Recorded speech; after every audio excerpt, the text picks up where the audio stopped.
ఆదిశంకరాచార్యులు ఎందుకు మనం అంతలా పూజిస్తాం ఈ రోజుకి చెప్పాను ఇందాకలే. వ్యాస శంకర మధ్యమం అని చెప్పి వ్యాసుడి తర్వాత శంకరుని గురించి మాట్లాడుతున్నాం అంటే అతను చేసిన గొప్పతనం ఏంటని కూడా ఒకసారి మనం ఆలోచించాలి. అంటే దీనికి స్వామి చేసిన దానికి సంబంధం ఉంది. అందుకు నేను చెప్తున్నాను. ఎందుకంటే ఆదిశంకరాచార్యుని అంత గొప్ప వాళ్ళు ఆదిశంకరాచార్యులు వ్యాసుడి మధ్యలో లేరంటే చాలా మంది ఉన్నారు. ఇది నమ్మండి. వ్యాసుడికి శంకరాచార్యులకి మధ్యలో శంకరాచార్యులంత మేధావులు పండితులు ఉన్నారు మధ్యలో కూడా. కానీ ఎందుకు ఆదిశంకరాచార్యుల్ని మనం అంతలా పూజించి ఈరోజు మొత్తం భారతదేశం ప్రపంచం అంతా కూడా ఆదిశంకరాచార్యుల జయంతిని మనం ఎందుకు జరుపుకుంటామంటే ఒక్కటే కారణం. అది ఏంటంటే వ్యాసుడి తర్వాత సనాతన ధర్మాన్ని ఈ భారతదేశంలో ప్రవేశించింది వ్యాసుడు. మీ అందరికీ తెలుసు ఏమైందంటే వ్యాసుడు వరకు 8వ శతాబ్దంలో వచ్చారు. 8వ శతాబ్దం ముందు ఏం జరిగింది అంటే అందరూ కూడా మీ అందరికీ తెలుసు మన భారతదేశానికి మూలాలు ఏంటంటే వేదాలు. దేనికని వేదాలు అంటే అది కాండ త్రయాత్మకం. అంటే 3 కాండాలు ఉంటాయి. అది కర్మకాండ, ఉపాసన కాండ, జ్ఞానకాండ. ఈ 3 కాండాల్లో ఏమైందంటే ప్రధానంగా ఒక ఆర్డర్లో తీసుకువచ్చారు. అది హైరార్కీ ఏంటంటే కర్మకాండ, తర్వాత ఉపాసన కాండ, అత్యంత ప్రధానమైనది ఏంటంటే జ్ఞానకాండ. కర్మకాండ, ఉపాసన కాండ ఏంటంటే మనకు చిత్తశుద్ధిని కలిగించడానికి. అంటే ముందు నువ్వేంటంటే మనస్సంతా చిత్తశుద్ధి ఉండాలి. ఉన్న తర్వాత నీకు ఏకాగ్రత కావాలి. ఆ 2 ఇచ్చేదే కర్మకాండ, ఉపాసన కాండ. కానీ 3వది ఏంటంటే జ్ఞానకాండే మోక్షాన్ని ప్రసాదించేది. ఆ మోక్షం కోసమే మన ఈ ప్రయత్నం అంతా మన అందరం కూడా ఈరోజు దివ్యామృత స్థాయి భక్తులుగా ఉన్నారంటే ఏంటంటే ఆ మోక్షం కోసమే.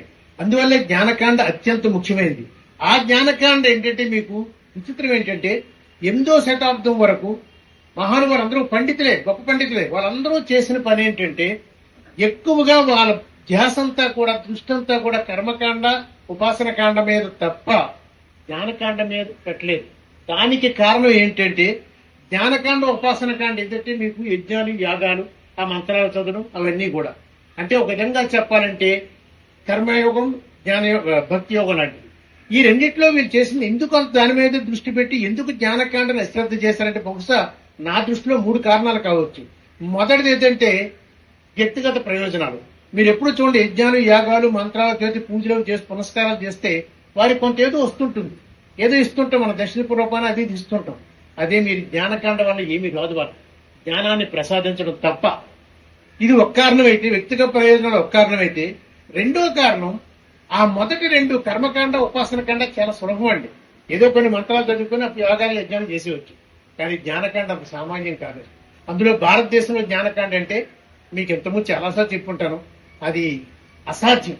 ఒక మనిషికి పుట్టిన దగ్గర నుంచి చచ్చేవారు చదివినా సరే అంత జ్ఞానకాండ అటువంటిది. ఆత్మజ్ఞానాన్ని తెలియడం చిన్న విషయం కాదు. దానివల్ల వ్యక్తిగత ప్రయోజనం ఉండదు, సులభం. 3వది ఏంటంటే కొంతమందికి అది ఇష్టం కూడా ఉండదు. ఎందుకు ఆత్మజ్ఞానాన్ని ప్రసాదించాలనే వీళ్ళకి ఏదో హోమం చేయించేద్దాం, మమ అనిపించేద్దాం అనే ఒక ఆలోచన. బహుశా ఈ కారణాల వల్ల చేస్తే ఆయన చేసిన గొప్ప పని ఏంటంటే ఆదిశంకరాచార్యులు చేసిన గొప్ప పని ఏంటంటే అందుకే అతను ఈ రోజు కూడా చిరస్మరణీయుడు. ఆదిశంకరాచార్యులు చేసిన పని ఏంటంటే అసలు జ్ఞానకాండే లేకపోతే ఇదంతా అనవసరం. ఎందుకంటే జ్ఞానం అతి ముఖ్యమైనది. జ్ఞానం లేకుండా మనం ఊరికే హోమాలు, యజ్ఞాలు అర్థం చేసుకోకుండా చేయడం వల్ల ఉపయోగం ఉండదనే ఉద్దేశంతోనే ఆయన ప్రధానంగా జ్ఞానకాండ మీద ఆయన దృష్టంతా పెట్టి మీకు అందుకనే ఆయన చేసిన గొప్ప పని చేసి 4 వేదాలను తీసుకున్నారు. తీసుకొని యజుర్వేదం తీసుకున్నారు, అలాగే ఋగ్వేదం తీసుకున్నారు, సామవేదం, అథర్వవేదం.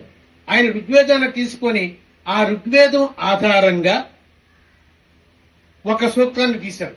అదే విధంగా యజుర్వేదాన్ని తీసుకొని అక్కడ కూడా ఒక సూక్తాన్ని తీశారు. అలాగా 4 వేదాలకి 4 సూక్తాలని తీసి, ఎందుకంటే జ్ఞానమే బ్రహ్మ అనేది ఒకటి, ఆ రెండోది ఏంటి అంటే అహం బ్రహ్మాస్మి అంటే నేనే బ్రహ్మని ఒకటి, ఆ తర్వాత తత్వమసి, ఆ తర్వాత 4వది ఏంటంటే ఆత్మే బ్రహ్మ.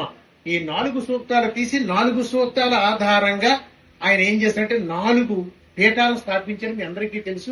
4 దిక్కుల్లో 4 పీఠాలు స్థాపించారు. అది ఆయన చేసిన గొప్పతనం. అందుకనే ఆయన సనాతన ధర్మాన్ని పునరుద్ధరించని చెప్తాను. సో అటువంటి అది ఎందుకంటే చూడండి, అప్పుడు గుర్తుంచుకోండి, ఆయన ఒక్కడే వ్యాసుడి తర్వాత జ్ఞానం మీద అంటే జ్ఞాన యోగం మీద, జ్ఞానం మీద ఫోకస్ పెట్టింది ఆయన ఒక్కరే దృష్టి పెట్టింది. సో అందుకనే అంత విజయవంతమయ్యారు. ఈ రోజు కూడా అతని గురించి చెప్పుకుంటున్నాం. ఆయన గురించి